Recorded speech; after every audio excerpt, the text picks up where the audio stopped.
right, it's Kelsey. This is my review of my favorite cutting board, the Epicurean cutting boards. I really love these cutting boards, especially for standard weekday cooking. There's something interesting about these boards is they're not a plastic board and they're not a wood board. They are what's called a composite board. And it's a really eco-friendly material, and what's fantastic about that is it makes them super durable, yet you get some of the benefits of both plastic and wood in that they're really easy to clean, like plastic. You can toss them in the dishwasher, and because the profile is so slim, it just slips into my dishwasher without taking up much space, and I really like that.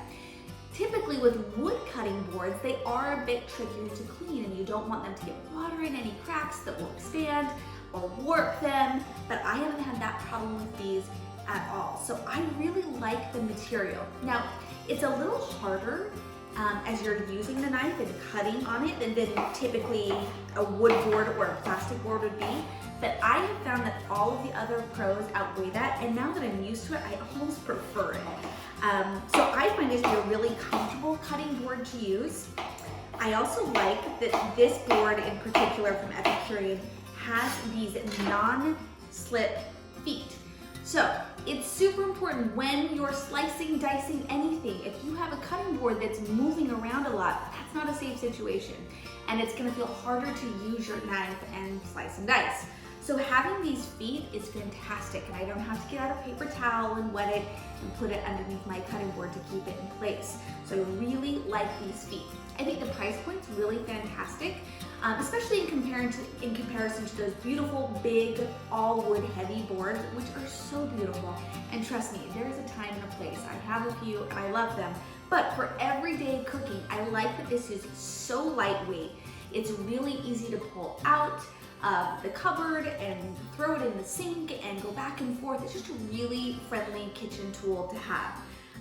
My Epicurean boards have lasted forever. So I've had this board for 5 years, and it starts to get a little dull after many years of daily wear and tear. And they sell this product called board butter that's fantastic. And you just take it once your board starts to look a little lackluster, and it's just a combo, I believe, of oil and beeswax. And you just rub your board down and it looks good as new. So I highly recommend this product as well. But really, at the end of the day, I love this board so much. I would say the bigger the better. When it comes to having a cutting board, the more surface area you have to work with, the easier it's going to be to use that product. And so even bigger than this size, I would get. I love having a big board, and can't recommend investing in Epicurean enough. It's a really great company.